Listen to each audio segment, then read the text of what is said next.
ก็ขอยกมือ10 นิ้วกราบนบนอบน้อมยังพระติรัตนแก้วเจ้าตั้ง3 ประการอันมีพระพุทธพระธรรมพระสงฆ์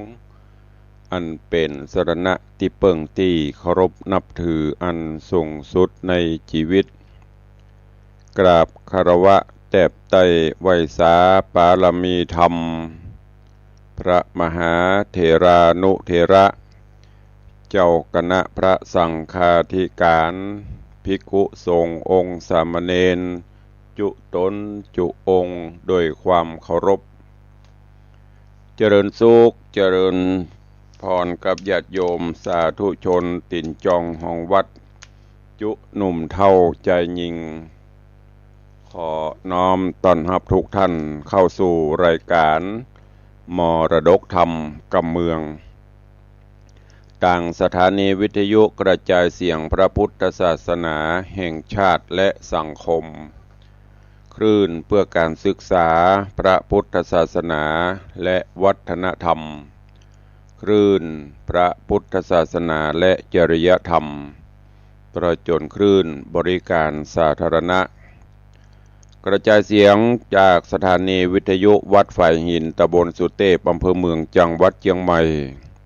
ในระบบคลื่นความถี่ FM 104.50 เมกะเฮิรตซ์สถานีวิทยุบริการสาธารณะวิทยุ CM 77วิทยุอินเทอร์เน็ตล้านนากระจายเสียงในระบบคลื่นความถี่ FM 97.5 เมกะเฮิรตซ์สถานีวิทยุคลื่นพระพุทธศาสนาและจริยธรรมในความอุปถัมภ์ของมูลนิธิพระบรมธาตุเจ้าดอยสุเทพกระจายเสียงในระบบคลื่นความถี่ FM 96.0 เมกะเฮิรตซ์ตลอดจนวิทยุชุมชนเสียงตามสายหอกระจายข่าวตามวัดตามวาตามหมู่บ้านต่างๆพร้อมกันนี้ยกมือ10 นิ้วกราบถวายการต้อนรับและเจริญพรต้อนรับครูบาอาจารย์ท่านเจ้าพระสงฆ์องค์เนรญาติโยมสาธุชน FC แฟนรายการทุกท่านที่ได้ติดตามรับชมรับฟังทั้งภาพและเสียงการไลฟ์สดทาง Facebook ไลฟ์สถานีมรดกธรรมวัดวังสิงห์คำทางทีวีวัดฝ่ายหิน ตลอดจนตั้งหน้าจอ Facebook ไลฟ์ญาติธรรม FC ทุกท่านที่เข้ามาแล้วก็ได้กดแชร์เสียงธรรมเสียงบุญนี้ไปยังกลุ่มเพื่อนๆของทุกท่านตัวเองรายการนี้ดำเนินโดยอาตมภาพพระครูวิสิทธิ์ศรีลาภรณ์เจ้าคณะตำบลป่าแดดเจ้าอาวาสวัดวังสิงห์คำตำบลป่าแดดอำเภอเมืองเชียงใหม่จังหวัดเชียงใหม่เป็นผู้ดำเนินรายการปะกันวันนี้ก็เป็นวันพระวันศีลที่3ของการเข้าพรรษาละเนอหลายท่านหลายคนอีพ่ออีแม่ญาติธรรมญาติโยมก็คงจะไปวัดวาอารามไปจำศีลกินทานปั่มเพ็งภาวนาใส่บาตรญาติปกบางท่านบางวัดบนก็ลวดฟังธรรมบางวัดก็ฟังในช่วงบ่ายก็ขอให้กุลแก้วเจ้าทั้ง3ปกห่มทุกท่านให้อยู่ดีมีสุขเนอะก่อนที่จะได้ฟังน้ำฟังธรรมกันเป็นประจำกูวันพระวันศีลก็จะได้นำปาญาติโยมศรัทธาไหว้พระนบธรรมรับศีลกันอย่างก่อนเนาะแล้วก็เดี๋ยวก็ค่อยฟังธรรมกันต่อณโอกาสบัดนี้ อิมินาสกาเลนะพุทธังอภิปูชยามะอิมินาสกาเรนะธัมมังอภิปูชยามะอิมินาสกาเรนะสังฆังอภิปูชยามะ อะระหังสัมมาสัมพุทโธภควาพุทธังภควันตังอภิวาเทมิสวากขาโตภควตาธัมโมธัมมังนะมัสสามิสุปฏิปันโนภควโตสาวกสังโฆสังฆังนะมามิหันทมยังพุทธัสสะภควโตบุพภาคณมกาลังกะโรมะเสนะโมตัสสะภะคะวะโตอะระหะโตสัมมาสัมพุทธัสสะนะโมตัสสะภะคะวะโตอะระหะโตสัมมาสัมพุทธัสสะนะโมตัสสะภะคะวะโตอะระหะโตสัมมาสัมพุทธัสสะ อิติปิโสภะคะวะอะระหังสัมมาสัมพุทโธวิชชาจารณะสัมปันโนสุขโตโลกวิทูอนุตตโรปุริสะธัมมัสสารถิสัทธาเทวมนุษย์สานังพุทโธภควาติสวากขาโตภควตาธัมโมสันทิฏฐิโกอากาลิโกเอหิปัสสิโกโอปันญิโกปัจจตังเวทิตาโปวินยูหิติสุปฏิปันโนภควโตสาวกสังโฆ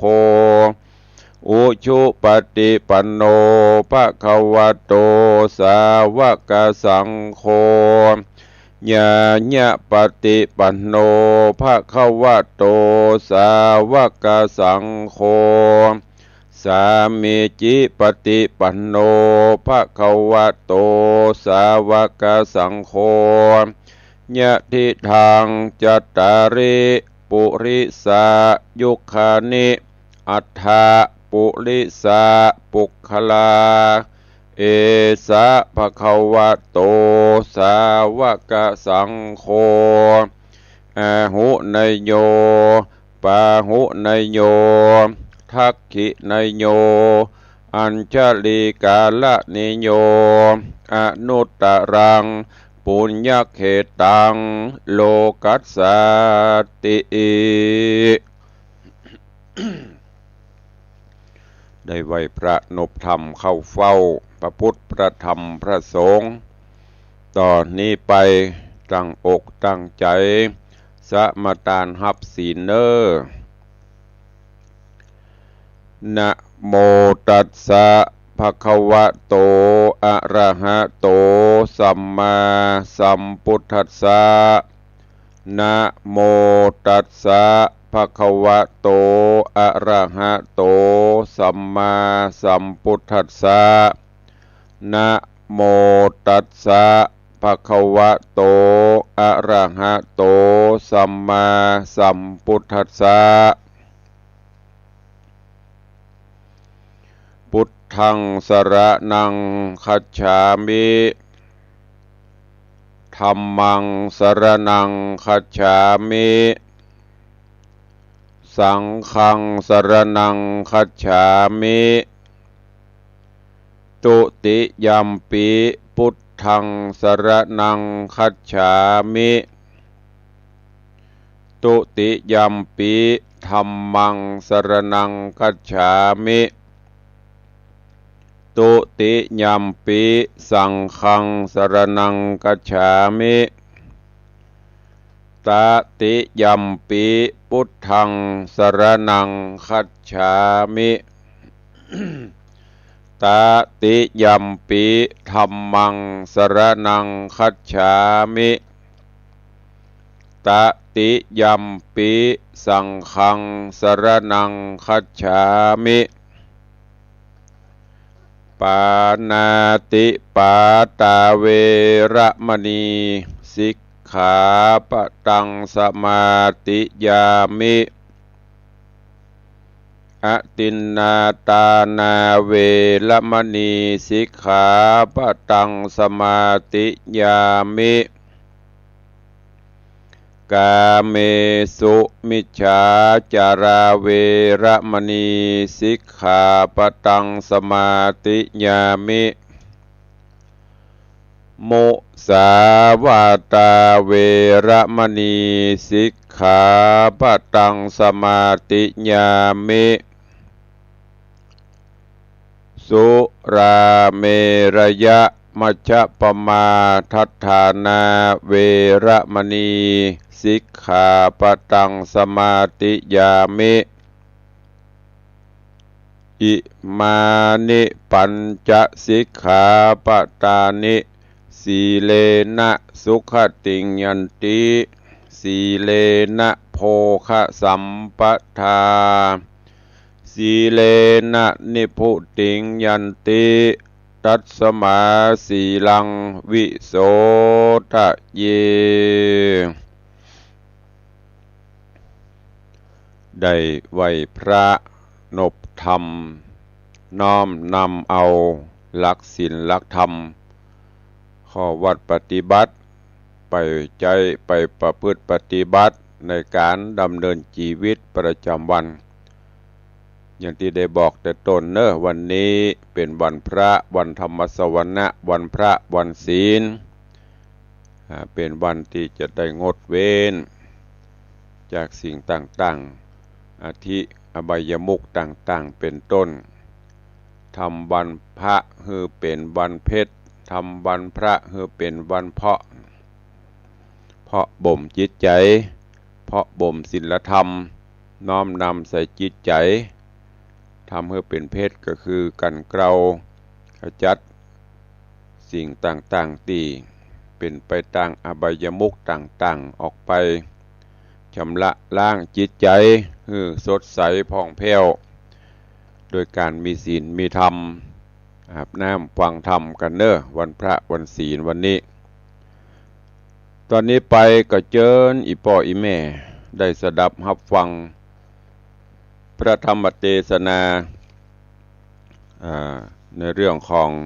สุริยะคราชกุมารซึ่งก็ได้น้อมนำมาเทศนาให้ญาติโยมทั้งหลายได้สดับรับฟังกัน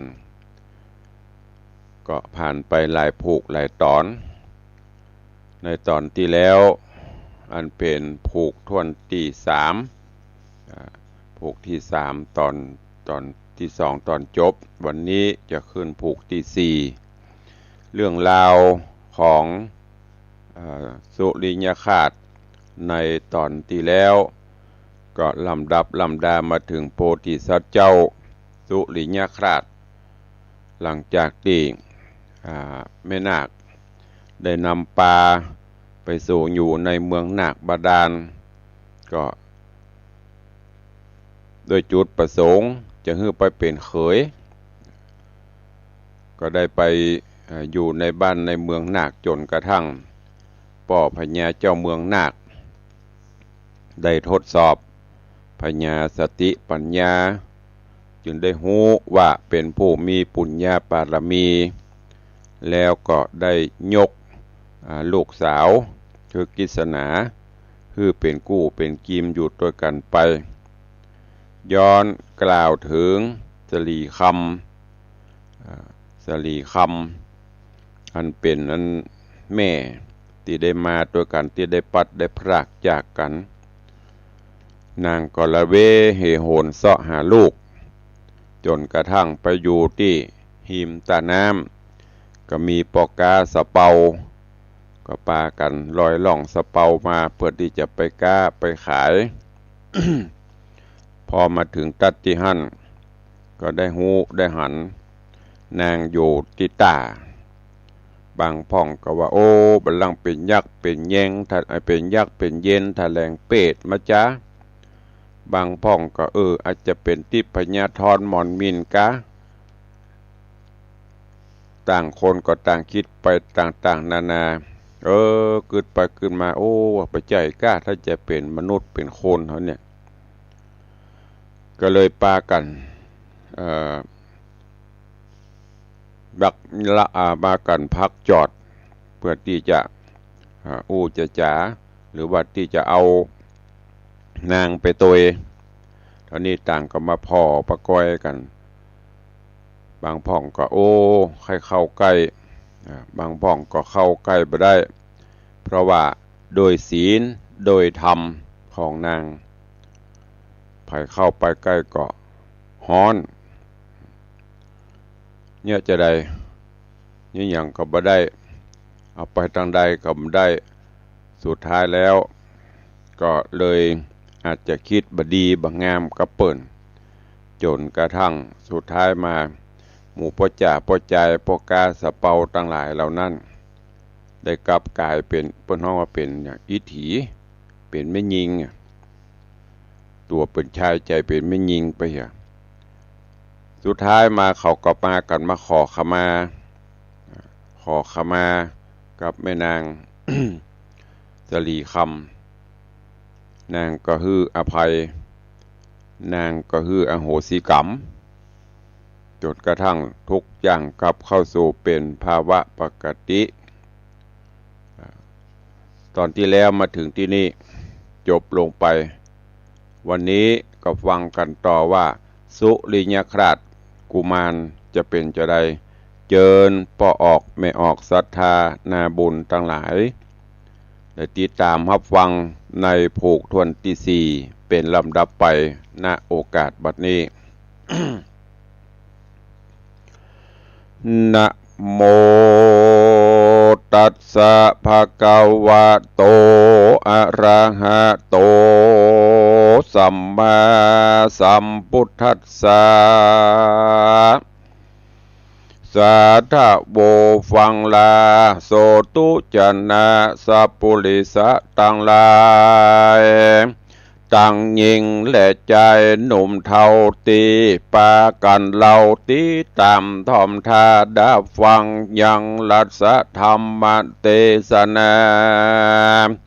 สุริยคราชกุมารลำดับการมาเถิงผูกสีแล้วเนื้อเจ้าเจิญพ่อออกแม่ออกสัทธาเราจูงติดตามทอมทาดาฟังต่อไปนานี้แหละนะ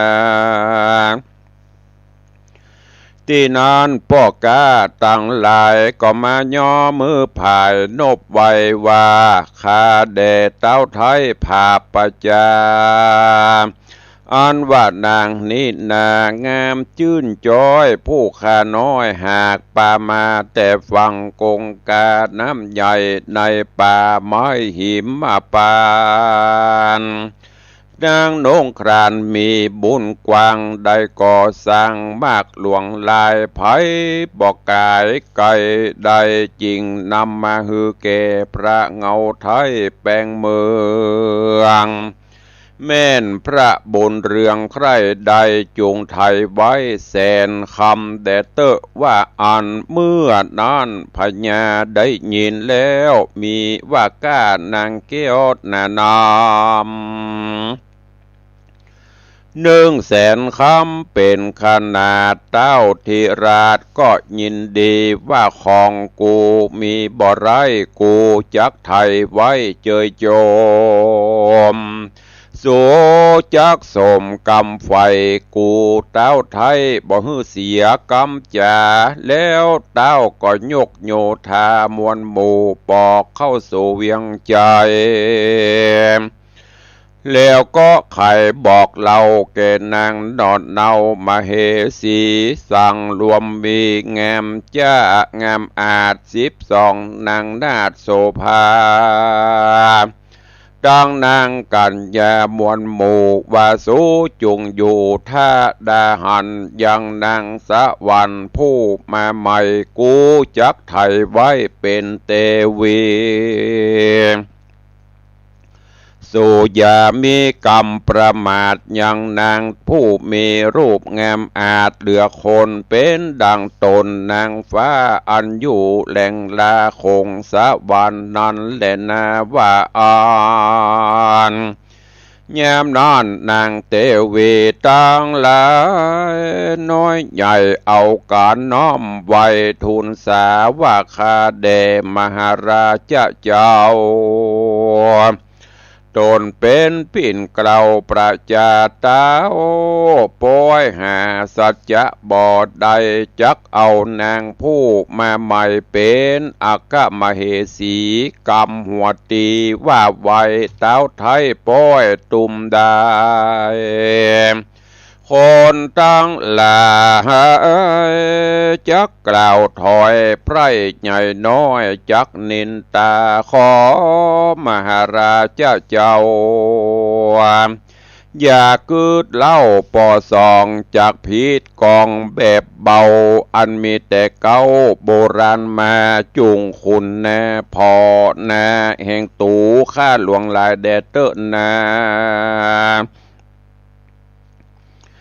ว่าอันนาเมื่อนานพญาต้นภาพดาวได้ยินหมู่นางเต้าเจียนจาก็มีโกธา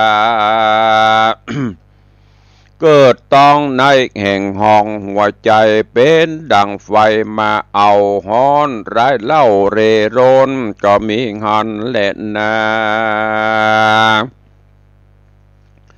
เมื่อนอนนาปางเมื่อนาง12น้อยนาได้ยินเต้าทีราชไข่จ่าจักเอานางกัญญามาผู้มาใหม่ฮือเป็นใหญ่เตวีเจ้าก็มาอักตะได้ยินคำกล่าวแห่งนาง12เต้าบ่อปองหันโตดเต้าคิวโคดโกธาวัดดูรานางต่างลายเฮ้ยมวลหมู่กูใจเสนาไปสู่เมืองสูเอาของไปจูดหลายหลากกูนี้หากได้มาสู้นี่นาแม่นเป็นของฝากจัดทีแต่หากเป็นลูกนี่กูดีเลยของกูมีไทยใดเตี้ยงเป็นขาใจบ่สงสัยแม่นกูบ่ไปหาไปสู่เอามาเป็นกูเวียงเลียงมอนบ่หลอนว่าจักมีไผ่ไปฟ้าเอาสู่เตี้ยงเป็นสาวเท่าอยู่ดอมได้จะเล่นนาว่าอ่อนยามนอน12นางนอนเนากอมโคดเข้าหัวใจก่อนตาวันใส่ตกต่ำเถิงเมื่อค่ำยามแรง12นางแปงน้อยนาดก่อนลักลงจากภาษาทห่อใจเอากันไปตั้งนาลัดเข้าป่าดงนาเพื่อจากไปหาเมืองเก่าอันเป็นเมืองป้อแม่แห่งไผ่มันก็ไปปะหันสละใหญ่ในป่าไม้กลางโดโฮโองจิงจวนกันลงเล่นอาบลวดลอกคาบเป็นนางนี้เย็นตุขีโศกไม่จริงห้องให้กุยกุยมีคนหยุยกุผู้เป่าเต้นอยู่ตามเฟยยามหนาวว่าเมยตกต้องก็ให้ล่ำร้องหาสามิกาแต่นั้นมาเป็นเก้าตลาบต่อเต่าเถิงบัดนี้เล่นนาอันว่าสละนั้นนาวิเศษเหตุเทพไทยอยู่หักษาผู้โกธามาอาบเตี้ยงลอกคาเป็นสัตตริชานแม่นใจบ้านจมจืนปีติตื่นยินดี บอกไกลหนีจากธรรมพระเจ้าลงมาอาบเกลาดำหัวจักมีตัวอางามองค์อาจหายพญาโลกาปันดังนาง12นั้นนาโคดไม่จริงจัดได้เป็นนางนีเพื่ออันและนา การว่าความเครื่องโคดหายไปเจ้าห่อใจภาพดาวพอหานางเต้าบ่หันในยินเสียใจหมัดไม่ว่ากูนี่ใส่ปากจะแข็ง12นางแปงนางแปงน้อยนาดหนีกร้อยกลาดกลาไปแม่นกูโอดใจบ่ดาบ่ปากว่าร้ายเถิงเขาโอดเยินเอาสักหน่อย12นางนาอาจน้อยเตียงบ่หนีไกลโกธาไฟวูบไม่โอดบ่ได้จริงป้าเป็นแลนาดาวกึดไปมาขาคอยเสียได้นางนาดน้อยตั้ง12น้ำตานองบ่เหงื่อตุกไม่เดือดถนัดใจก่อนตาบอนใสส่องฟ้าก็ลุกมาสวยนาและสีใครแล้วจริงไขโอกาสฮือหมู่อำมาตย์และเสนารีบจัดดาแต่งหางตังมาจ้างและสีวิกายเงินคำลายบ่อน้อยนับที่ถอยหากปอแสนเสนาแน่ให้ฟ้าเอาแล้วเต้าเป็นเจ้าก็นำไปโค่นลามไหลโหดลองสะนันกองตัวปุรีการถึงนาตีเมียนแล้วก็ไทยเอานังเกี่ยวยอดสะลีคำแล้วฮือขี่จังนำก่อนนะหมู่ไพร่ฟ้ากว่าตัวหลังเสียงละคังและปาดกองตึงมองและมองเสิงกองเถิดเทิงและเสียงปีดังตุกตี้ตือปางเมื่อปุ่นลือเจ้าฟ้าไทยเอานางนอนลามาเป็นเทวีก่อนถึงปุรีพร้อมแล้วก็เฮือนางเกี่ยวโตนแง้มอาจขึ้นอยู่ภาศาสตร์ห่อโขงแล้วจริงปงอาจยาปกเป่าห้องบอกกล่าวฮือกันมาตั้งเสนาและอำมาตย์ตั้งนางนักปราชญ์และอาจารย์ฮือมาสำลานม่วนเล่นวีดวิ่งเต้นหกกระโดง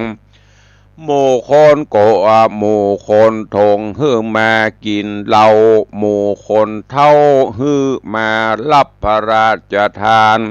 หมู่คนหารก็ฮือมาแอวหมู่คนแถวก็ฮือลองเจิงมาถึงอย่าจะตัดสองหน้าห่อหลวงคนปันปวงอย่าถอยตั้งใหญ่น้อยและยิ่งใจมาเป็นสายเป็นหมู่เล่นมหรสพอยู่3 วันจริงเอากันปอกเตาเข้าไปสู่เฮือนตนก็มีแหละนะอันว่าคนต่างหลายใหญ่น้อยได้หันนางยอดซอยสะลีคำก็จะกำต้านต่อวาดนางน้อยนอเตวีลักษณะดีงามอาจตาดังเทวดาหยาดลงมาบ่อันก็เหมือนมโนราฟากฟ้าผิวพันแน่พอเป็นเงาพญาเฮาบุญใหญ่จริงได้นางนาไทยโสภาและนาโสโหราชาอันว่าพญาโดนภาพเดาใจชื่นเย้ายินดีเหตุใดเทวีนางใหม่เต้าไทยใครเจยโจม ก็เข้าไปหานางอุดมนาดน้องตัดที่ห้องหอในกลายเป็นไฟเอาไม้เข้าบอดได้2 ตี 3 ตีเต้าก่อนหนีมาสู่ยังที่อยู่แห่งตนคือเวบนสะกึดเวบนสะสอดถึงนางยอดเทวีว่าโฉมชะลีมีบุญอันน้อยอยู่ภาษาทซอยจริงฮ้อนเป็นไฟการถึงวันในพวกเจ้ากูจักฮืดนางนอนเนาอยู่กลางขวงหลวงกวนจะเล่นนาการว่าเจ้งมาแล้วโตนเต้าพาแผ่นแผ่วละจาก็บอกเสนาและอ้อมมาดหือแป้งภาษาที่สะนามเสนาตามบาดถอยรีบแป้งภาษาซอยงามเมืองได้ปอเดือนจริงแล้วเต้าก็หือนางแก้วขึ้นอยู่หอใจกันตะวันใส่ตำก้อยยามนกน้อยสอดหากรพระภูธรพันพระเอาตนเป็นเจ้าแก่ประจาก็เข้าไปหานางนาดกรีภาษาเจียงคานลวดบันดาลฮ้อนไม่ตั้งอยู่ดังอยู่ไกลกองไฟอาศจันใจขนาดเต้าก็คืนเมื่อสู่ภาษาทแห่งตนใจเวบนจะใจว่านางนาไทยสายตามีกาญาฮ้อนหายกวนกูย้ายฮื้ออยู่บนดินเป็นอาจินคำเจ้าดังนางนอณตัวนางนอเนาเจี้ยเตี้ยงจักเย็นจะแลนาการรุ่งแจงมาแล้วเต้าตนเกียวก่อโปงอาจญาฮือเสนาและอมาตรีบห้างภาษาเจียงคาน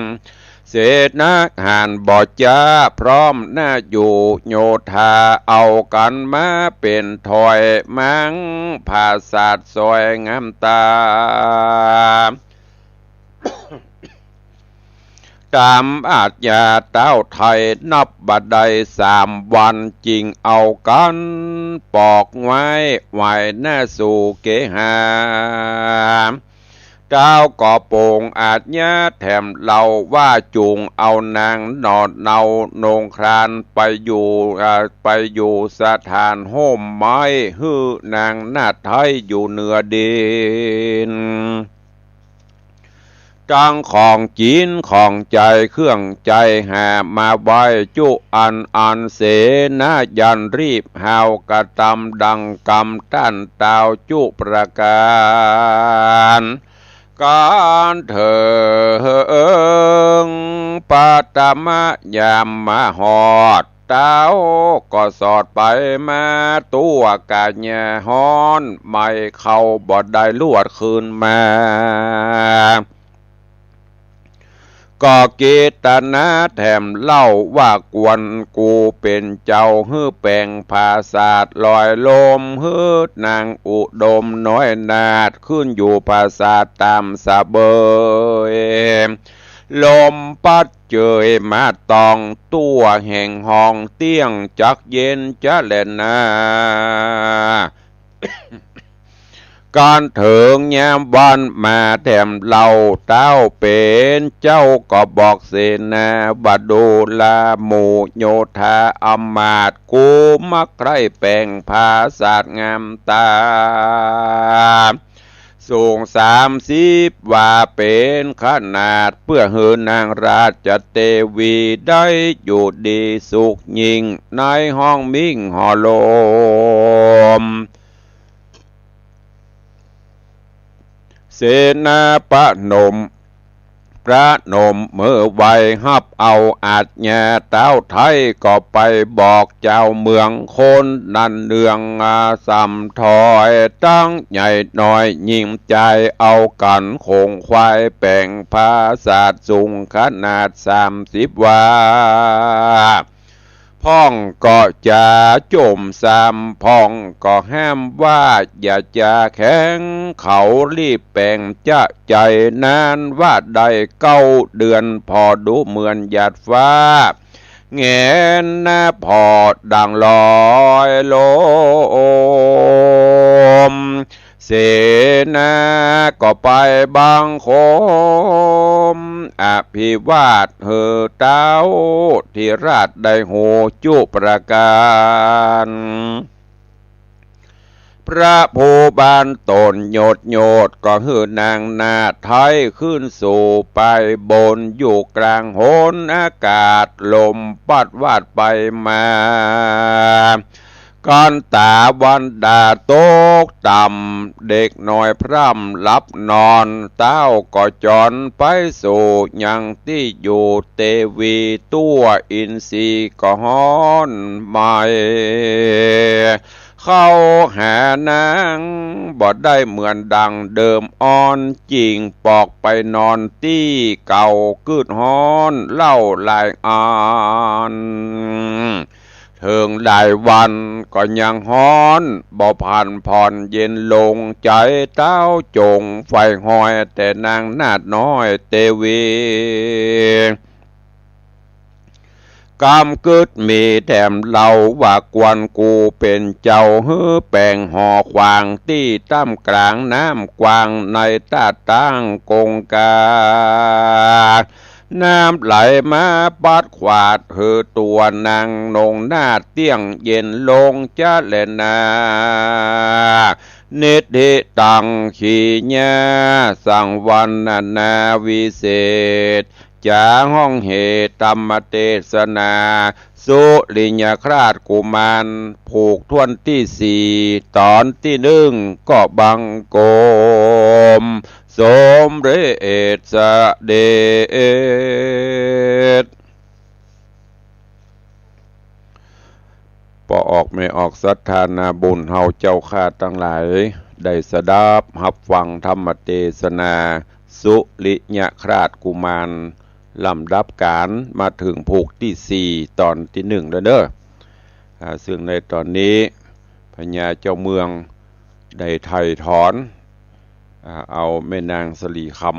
ำเพื่อที่จะเอาไปเป็นมเหสี พอไปไถ่ถอนเอามาเรียบร้อยก็ไปเดือดฮือหมู่มเหสีเก่านาง12ว่าย่อว่าหาสัปปะสปันจนนางตึง12 คน12 ตนอยู่บ่ได้ปากันหนีปิกพอเปิ้นหนีไปก็มาคือใจมะลุนโอ้โดยกรรมโกฏะความโหดนะว่าออกไปบ่ถูกใจหนีไปกันหมดพอนางหมู่12ไปก็พญาเจ้าเมืองก็จะเข้าหาสลีคำเข้าหาใกล้ก็บ่ได้ก็ฮ้อน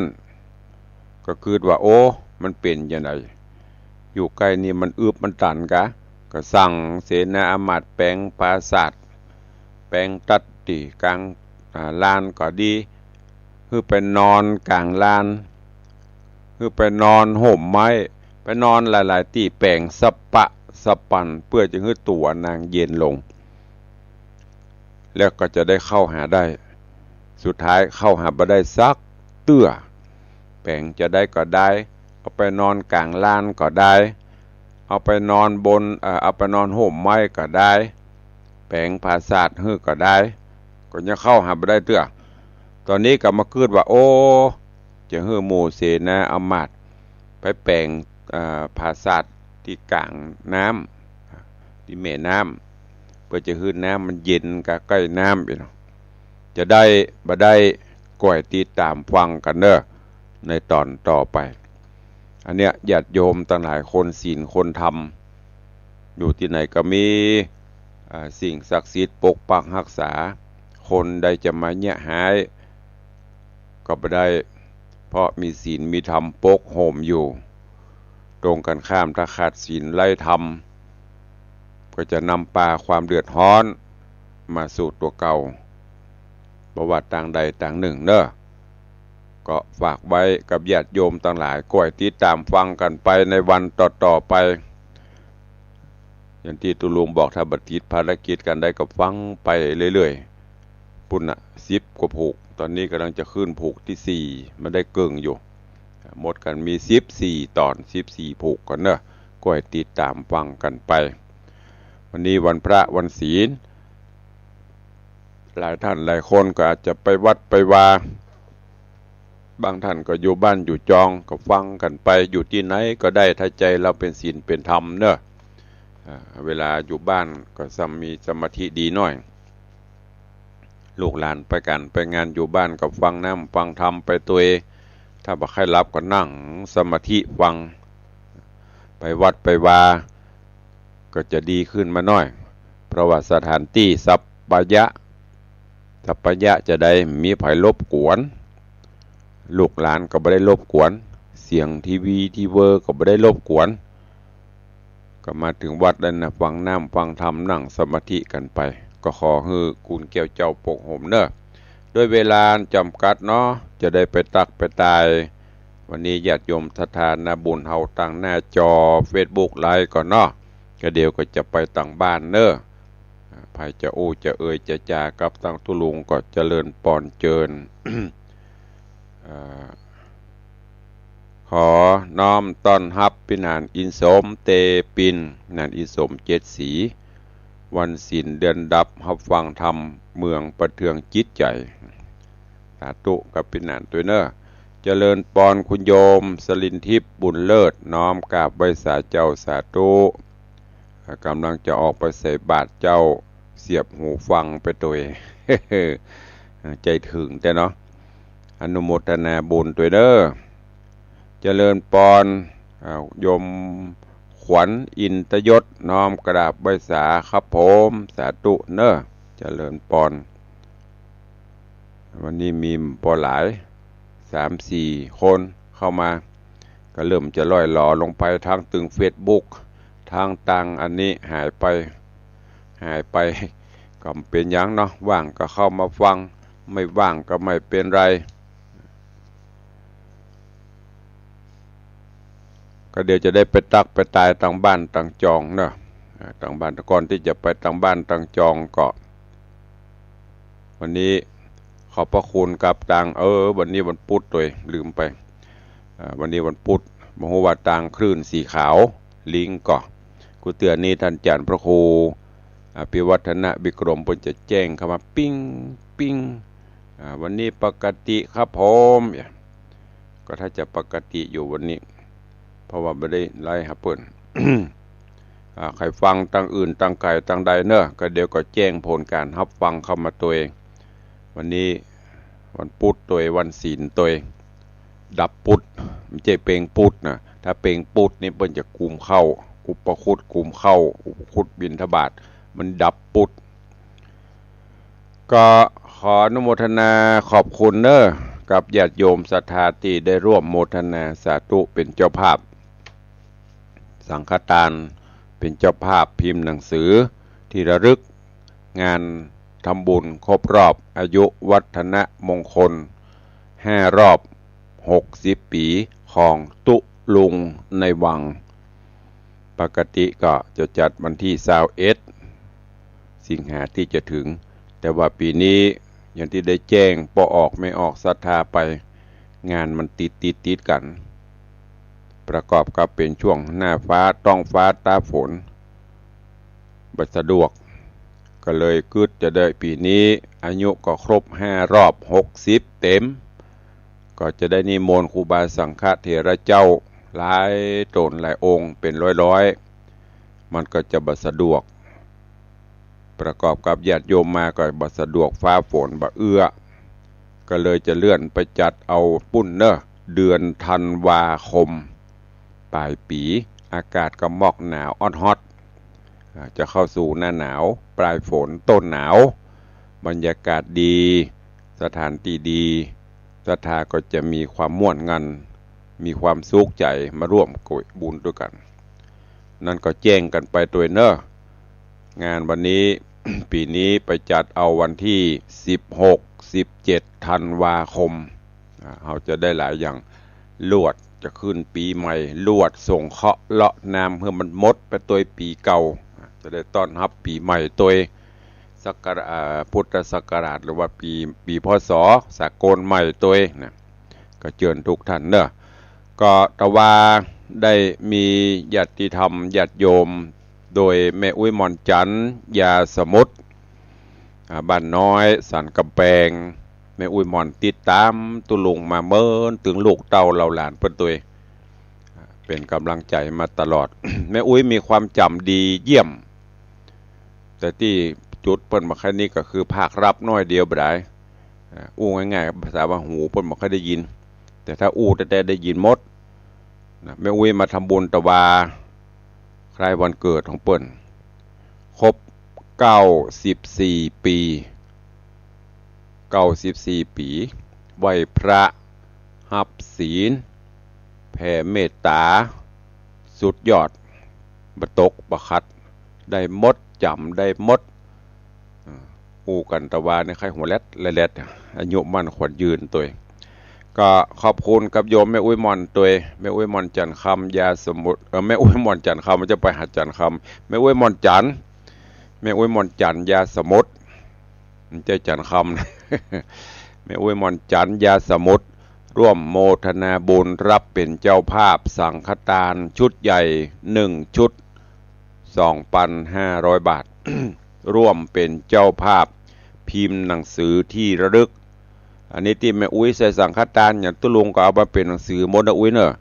เดี๋ยวอุ้ยจะว่าฮับ4 เล่มอย่ามาปิด7อีกนะคือทุกอย่างติดตามสังฆทานตุลุงก็เอามาเป็นหนังสือให้หมด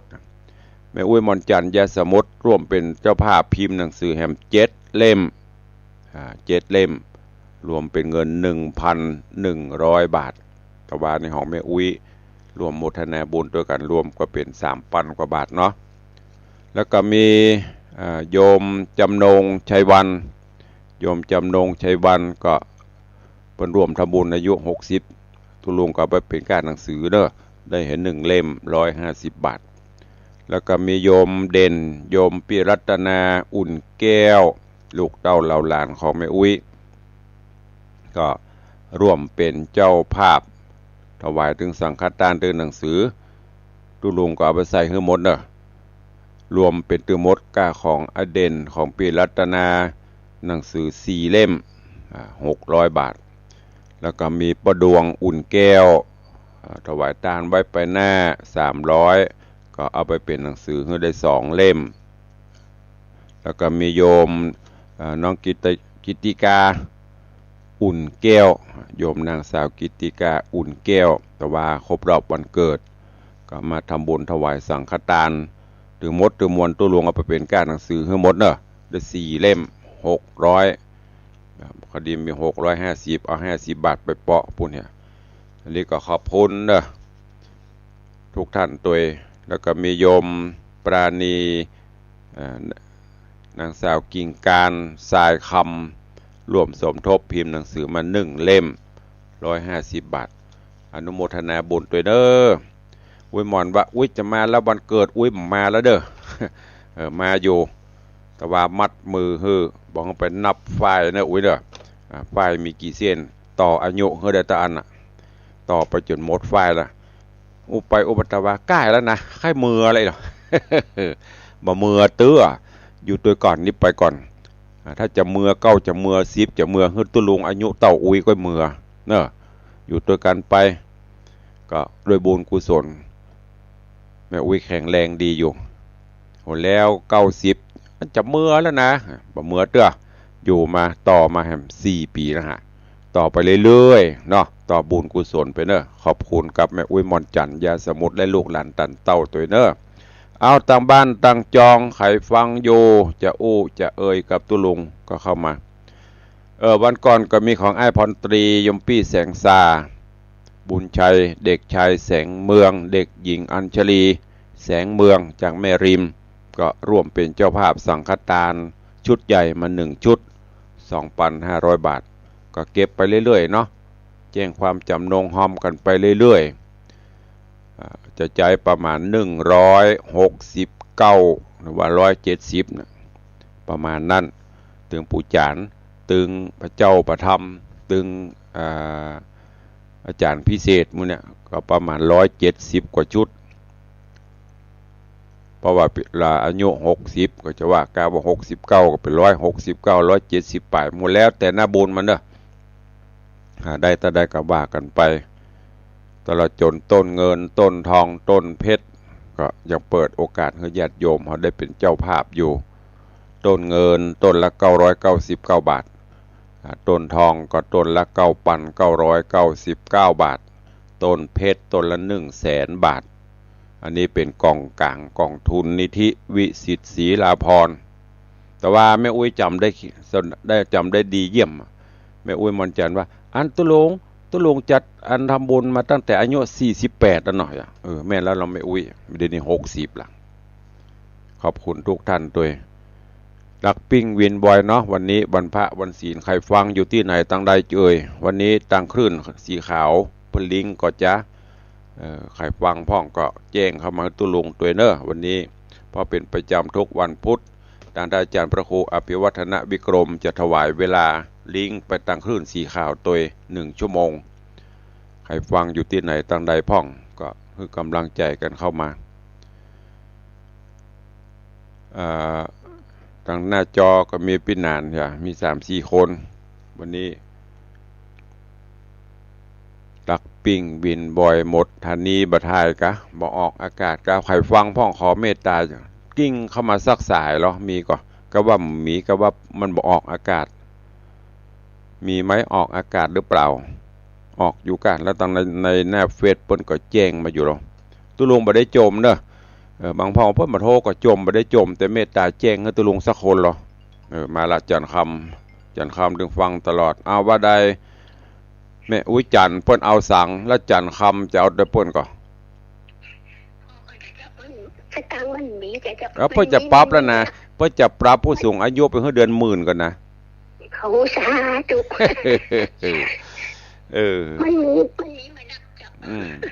มีมอกล้าน2 ล้านเนี่ยค่ะจะอะไรกันดีเลยถ้าว่าแม่อุ้ยมอนจานเปิ้น94มากินมาตานอยู่อันนี้94แล้วถ้าวันจะเอาตีพวกกันนะเอาก่อประกบคู่มวยเอาก่อจะประกบคู่มวยนะเอาก่อจะเอาคนเท่าตีกันนะเอาก่อแข็งแรงพ่องเนี่ยสาธุอุ้ยมอนเนอร์จะเลินปอนแสดงว่าออกอากาศอยู่อุ้ยมอนจะเลินปอนฮัลโหล104ยังออกอยู่นะเจ้าก็อ่านกะโทรเห็นพ่องกับเปิ้นใต้รายการเปิ้นบอกใครฟังอยู่ก็ดักปิ้งบินไวออกหูบ่ออกก็บ่ฮู้มันเหนื่อยสาธุอนุโมทนาเนอะถ้าวันใดมันดักปิ้งบุญเจนจะโทรหานะแล้วตุลุงบอกกับว่าจมอย่ามาได้ยินปุ๊บมันกำลังใจเพราะว่ากำลังใจโอ้ปนฟังอยู่ลูกมันมีกำลังใจใครลูกมาเตะให้ฟังอันดักปิ้งวินบ่อยไม่ได้กับมีกับแม่อุ้ยมอนจันคำนะโทรเข้ามากำลังมันไม่มีมันจะหายเหงาให้ตั้งแต่เตียดไปเหงาพอได้ยินเสียงสถานบุญเข้ามามันก็ปึ้มหรอเอาละมี2 สายก็ดีละดีกว่ามีสักสายเวลากับมดพอดีเนาะเดี๋ยวก็จะได้ขึ้นวิหารฮับบิณฑบาตให้ปอนกับญาติโยมเนอะวันนี้ขอความสุขสวัสดีจงบังเกิดมีกับทุกท่านเนอะอยู่เย็นเป็นสุขเดินทางไปไหนแกล้วกราดปลอดภัยดำเนินกิจธุรกิจใดๆเจริญการกุ่งลุ่งเรืองสมปรารถนาเหมือนกันจุตนจุองจุผู้จุคนเนอะจัตตารโอธรรมาวัฏันติอายุวันโนสุขังปะลัง